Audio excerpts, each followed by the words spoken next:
Drowmaster Vampire, Kirain Yeath. Skull, what are these carvings? I demanded, pointing the lich at the stone tablets laying on a desk.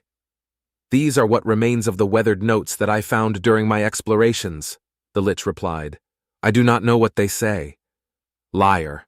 I dropped the skull on the table.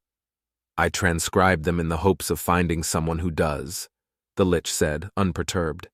The pages that I found were in poor condition, to say the least, and would not survive if I were to remove them from this dungeon. Let's say I believe you. Why didn't you find someone to translate them? As you'll soon discover, years have a habit of ticking away unnoticed when you are immortal. Sir, Habas excitedly burst into the room, we have more intruders. Perhaps I spoke too soon, the skull said smugly. Where are they? I asked, ignoring the jab. In the entrance hallway.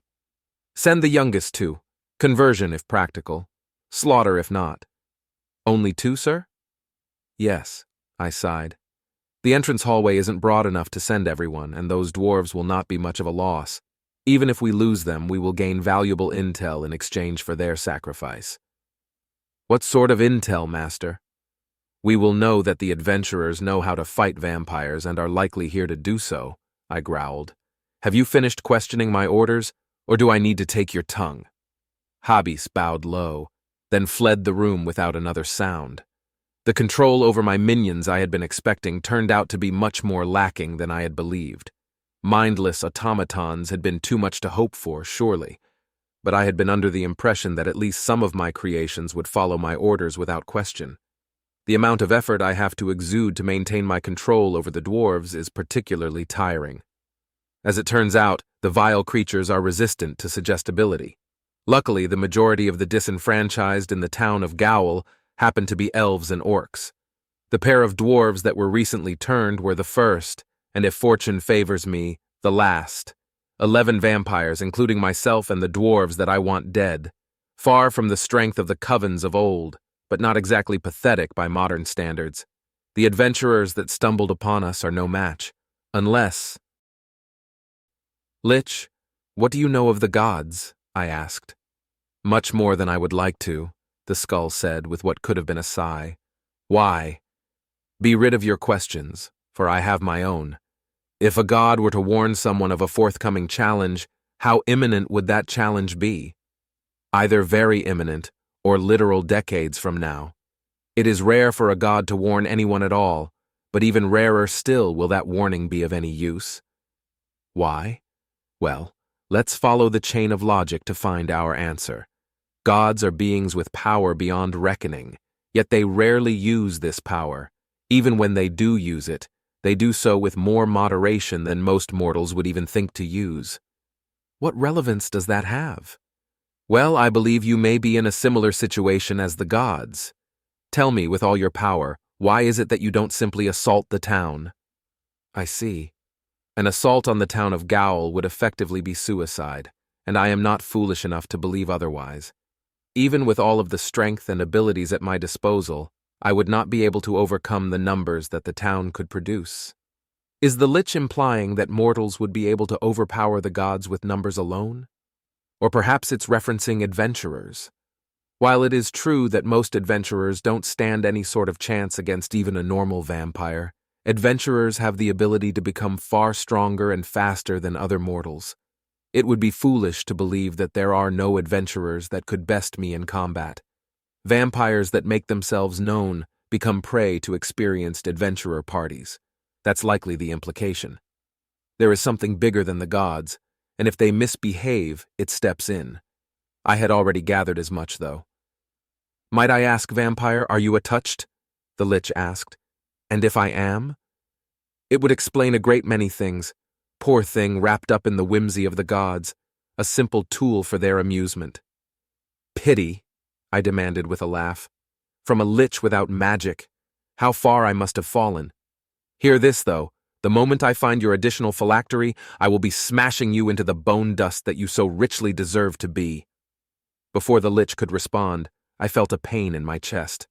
This pain was new to me, but its significance was immediately known, as if the knowledge of what this pain meant had been somehow engraved into my brain without my knowledge. The dwarves were dead. Both joy and alarm rose within me in equal amounts.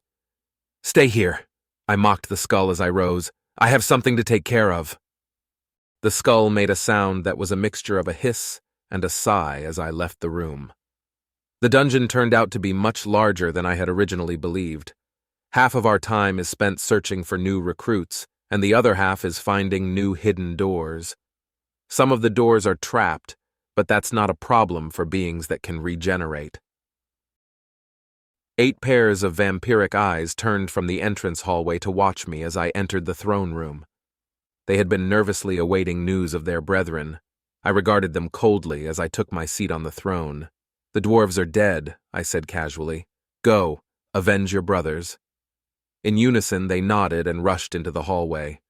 A small smirk spread over my features. 2 vampires is one thing, 8 is another matter entirely. The foolish intruders don't stand a ch. I clutched my chest. It had been less than a minute, and already one of my vampires was dead. Isriv, a gnome that we had plucked from the trail. She had begged for mercy, to live, and gratefully kissed my hand once her conversion was complete. The next to fall was Heron. The orc had been a great find, sleeping off a drunken bender in an alley behind the inn. He was relatively small for an orc, and life had not been going well for him. But because of this, he had a genuine desire to be used for my greatness. Alus, Toril, and Patir faced their final death almost simultaneously. Were it not for the searing pain in my chest, I would have laughed at the irony. The 3 sisters had been a trio of traveling merchants. As sisters, they had been together their entire lives and had met their end in the same manner. I barely managed to recover before Noriz and Malu perished. Noriz had been the most beautiful elf I'd ever seen, despite her years of living rough. Her golden hair had glowed in the moonlight as I bit into her that fateful night.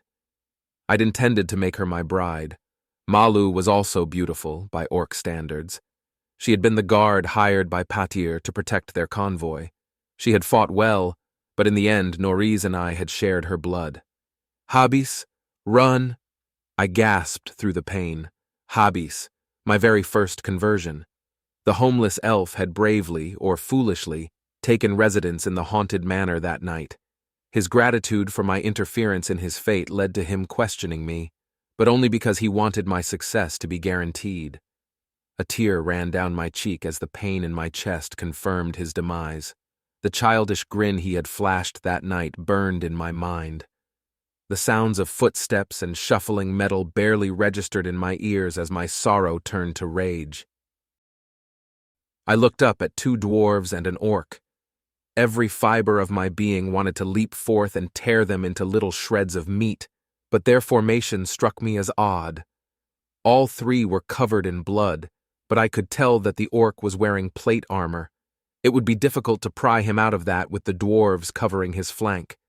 No, I need to calculate this. They couldn't have killed my kin without fire, and these 3 do not appear to be mages. I stood as they stepped forward, and an arrow appeared in my chest. Casually, I plucked it from my sternum and tossed it aside. Just as I thought, there were more intruders in the hallway. 2 more orcs, 3 elves, and a kobold? I nearly laughed. Is this the challenge that the gods present to me? It isn't even armed. "Try to pin him down," one of the dwarves said. "I'll pin you to the wall and make you watch what I do to your comrades," I growled. "Perhaps I'll turn them and make them rip you apart." Yeah, fangy guy. We've killed all your friends. Are you the last one?" I laughed. "The last and the first, and as you'll soon find out, the deadliest." The air parted as I shoved my way through it, launching myself at the dwarf. His shield rose and the orc's pike tried to greet me, but I deftly slid past it. My fist slammed into the shield, shattering it into several pieces. The dwarf slammed into the wall as I turned my attention to the orc. The pike-wielding orc was much larger than most, but the kick I landed upon his knee proved an old adage true. No longer able to support his own weight, he smashed into the ground. I bent to finish him, but only landed a punch to his face before I had to roll out of the way of an incoming axe. The axe seemed to follow my trajectory, though, and bit into my shoulder. It shredded the flesh and dug deep into my collarbone. I rose to my feet and found myself face to face with another orc. He grinned. "Take that, you son of—" My open palm slammed into his sternum, depriving him of the breath needed to finish his insult. I dug my claws into his chest as he collapsed to the floor. His heartbeat teased my fingertips as bones began to crack. Tearing the heart from his chest would make a fine trophy and demoralize the other intruders. A glint of light caught my notice, and I kicked at the dwarf that was coming for my head. The kick landed directly on his bicep, breaking the bone beneath it. My heel then connected with his head, knocking him out cold. Before I could do anything else, I felt a sharp pain in my heart-seeking arm, severed. I leapt back and glared at the— "You're not an elf," I said as my arm began to regenerate. "Labyrinth Tisak," it replied. Pain and flame engulfed me as the fireball slammed into my chest. An ethereal screech escaped me as I tore at my burning flesh. The thing that burned me tried to attack me before I could extinguish the flames, but I batted it away. I tore large chunks from myself and flung the still burning flesh away from me. My regeneration made this a difficult task, but before long the flames no longer threatened me. I turned to face my opposition. An orc sorcerer was bent over the axe-carrying orc I had felled earlier. The fireball-casting creature was being helped up by the two elves. My arm was lying near me, and I whimsically picked it up while my opponents struggled to regain their composure. A new one had already grown. Once the elf-looking thing had regained their footing, I threw my arm at them. It ducked, and my arm sailed past them and into the entrance hallway. I tried to taunt it, but incomprehensible gibberish left my face instead of any words.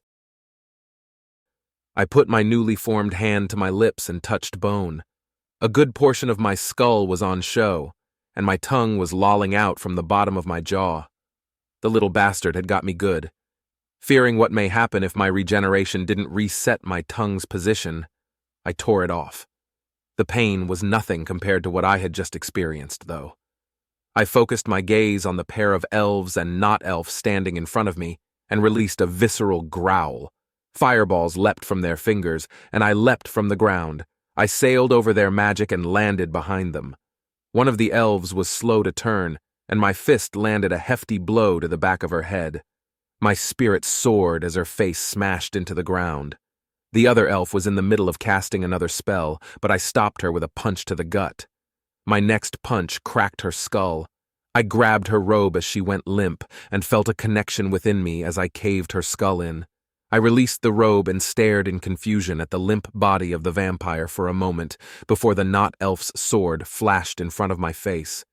Barely managing to dodge the blade, I lashed out with a kick, but the thing moved faster than me and slashed my thigh. With another growl, I threw a punch that connected with its chest, sending it flying into the nearest wall. As it connected with the wall, a helmet seemed to appear on its head, but it was gone as quickly as it had appeared, and the thing slumped to the ground. I regarded it for a moment, doubting my own senses as I licked my teeth with my freshly grown tongue.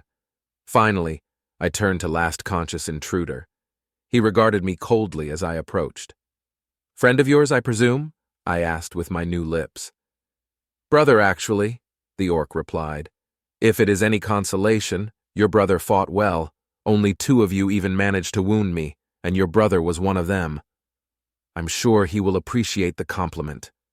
I looked around at the myriad of fallen would-be vampire slayers. All of them were still alive, but gravely injured. I could smell the blood pooling within them, waiting for their heart's final beat. A very tantalizing smell. The only exception was the vampire and the odd creature that had burned me. The vampire smelled dead, but the other thing gave off a very odd and repulsive stench. I've never smelled anything like it before and never want to again. Speaking of oddities, though, what happened to the kobold? I asked. I don't know. I lost sight of it when the fight began. Perhaps it fled. I see. No matter, it isn't any threat to me. So tell me, orc, why did you come here? Are there more of your ilk on the way? We came here to solve a mystery, and yes, the Venators Guild is aware of the vampire presence within these ruins. If we do not return, more adventurers will come, and they will be specialists. Well, it would seem that I need to start over then, I laughed. Perhaps I'll spare you and your brother. You can help me make a new headquarters.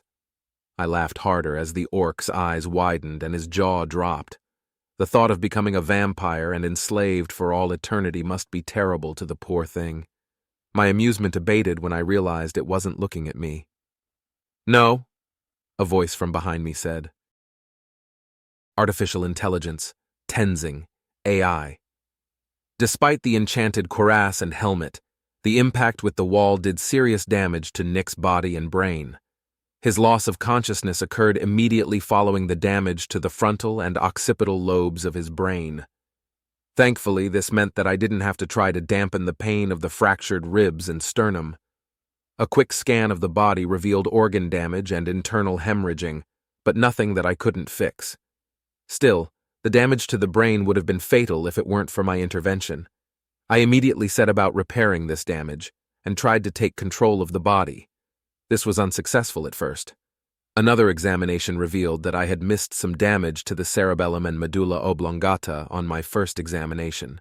Swelling was causing issues with the spinal cord, preventing my attempts at locomotion. I focused my efforts on these parts of the brain. "Gotta get you moving," I said to his deafened mind. "If we can get control of the hand and the mouth, we can get you stable faster. Best not to mention what will happen to our accompaniment if we don't get moving. Not for Nick's sake. I just don't want to think about it." The last scene before the eyes went dark was pretty grim. Hopefully, this vampire is a lover of monologues. Quickly and carefully, I drained fluids and repaired cells. Next was the correction of some slightly luxated bones. Finally, after jump-starting some newly formed neurons, I was able to take control of the motor functions. Still blind, I very carefully placed Nick's hand upon his chest. "Leah Sack," I whispered with his mouth. Magic drained from Nick's core, and cells began to repair each other at a much faster rate. Thanks to the training I had been doing while Nick slept, I was able to account for this and guide those cells into healing more efficiently. Finally, Nick's sight returned, and I was able to see the vampire standing over Yulk. "Well, it would seem that I need to start over then," the vampire said with a laugh. "Perhaps I'll spare you and your brother. You can help me make a new headquarters." I grabbed Nick's sword and carefully stood. His body wasn't entirely healed yet, but it would have to do. Yulk watched me stand, surprise apparent on his face. The vampire began to laugh harder, and for a moment I considered a surprise attack. Then I thought better of it. I haven't completely repaired Nick's body, so I wouldn't be able to move quietly or fast enough to overcome the vampire's situational awareness. But if we manage to stall enough, Olmyra will be able to heal as well. 3 against 1 works better in our favor, so stalling seems to be the route to go in this case. "No," I said. The vampire turned to me with a look of shock and fear, which I secretly found amusing. It quickly recovered its composure and moved to keep Yulk and I in front of it. I examined Nash using peripheral vision, keeping my eyes locked on the vampire. Yulk had healed him, but the fluttering of his eyes behind their lids indicated that he was still down for the count. "No?" the vampire asked, seemingly offended. "Correct. You're going to stop me?" "Indeed." "How?" He rose to his full height and smirked, trying to demonstrate that I was no threat to him. However, his calculated stare was desperately searching for an opportunity to attack me, an opportunity that I would not grant. "I'm going to kill you," I replied. "Is that a fact? And how are you going to accomplish such a feat?" the vampire asked mockingly. "Decapitation and incineration." The vampire was indeed talkative, but it occurred to me that I was being too terse. My bid to bide time would fail if I didn't become more verbose. Unfortunately, this vampire seemed to have a propensity for asking stupid questions. "Well, incineration you can certainly do," the vampire growled. "Decapitation is another matter entirely, though. I don't believe you're fast enough, but I'm more than happy to see who can decapitate whom." The vampire slightly shifted his stance, preparing to attack. "Hold on, I didn't catch your name," I said, internally wincing at the obvious stall tactic. "I am Kirain Yith, Master General turned Master Vampire." The vampire took the bait with a wicked smile. "And you?" I faced a sudden and unexpected existential crisis as I tried to decide whether to introduce myself or disguise myself as Nick. Thankfully, this crisis was resolved in milliseconds, and I decided that providing an enemy with information was a bad idea. "I am Nick Smith, an adventurer far from home," I answered, "and trying to find my way back. And what business does a lost adventurer have with my kin and I? I need to know how to return home. The answer may lie within this dungeon, and you are currently between myself and said answer. Therefore, you must be removed as an obstacle." "I see. And if I were to voluntarily remove myself as an obstacle?" The healing process is completed as I gestured to the other fallen adventurers. "I think we're a little past that, don't you?" I asked. The gesture disguised a shift in my stance, and as the vampire opened his mouth to reply, I lunged forward, swiping at his neck. The blood-sucking creature leapt backward with a hiss, but the tip of my sword grazed his larynx. He glared at me as blood dripped from his neck. "Rapes de new Tissac!" I shouted. The spear of wind tore through the air toward the vampire. He fell to the floor to avoid it and leapt at me once the spell sailed over him. I sidestepped and slashed at his outstretched hand, severing it. "That's the second time you've disarmed me!" the vampire snarled. "There will not be a third! Nilevaj itsdirector!" He slid around the incoming ice javelin and rushed me again. I prepared to parry the incoming claws, but they didn't land where I expected them to. The vampire's feint would have been fatal had I not realized it in time to leap back, but the claws still raked my face. Healing once again, I pushed forward, slashing at the vampire as I advanced. These slashes were meant to seem wild and uncoordinated while guiding the vampire to dodge them in certain ways. The goal was to force him into a corner. The vampire had other plans, though. A slash aimed at his regenerating chest went unanswered, and his fist met Nick's cuirass. The impact was solid enough to cause internal damage, but I managed to keep Nick on his feet while giving only a few steps of ground. Nanites swarmed around the damaged area, repairing it and preventing further damage caused by the body's immune response. "What in the blackest of hells are you?" the vampire asked. "A human," I said once I repaired Nick's diaphragm enough to breathe. "That answers nothing," he growled. "No matter, I will simply dissect you once you're dead." The vampire leapt forward again. I countered with slide slash, but took another claw to the shoulder. My slash opened the creature's thigh, which seemed to have no effect. I took this as a sign of dampened pain responses and adjusted my strategy accordingly. The vampire landed and immediately resumed his offensive. I triggered preternatural evasion, allowing me to avoid more damage while looking for an opening. Nick's body moved on its own while I examined the vampire's attacks. Thankfully, he seemed to be martially trained, which caused a pattern to emerge from his attacks. After 3 attacks, he would reset his footing, which gave me an average of 0.25 seconds to respond. Plenty of time for a counterattack, but he was intentionally keeping his neck as far away as possible. It would take at least 0.28 seconds for a blow that could cause decapitation to connect. What can I do here? I certainly can't let him keep attacking. A spark of genius ignited within my processor. The mouth can move very quickly and doesn't require the limbs, so if I time it just right. "Labarif," I said, raising my hand once the 3rd attack missed. "Tsak." The fireball appeared between us and connected almost immediately. The vampire roared as his flesh was once again ignited. "Again?" he demanded before his lungs succumbed to the effects of the fire.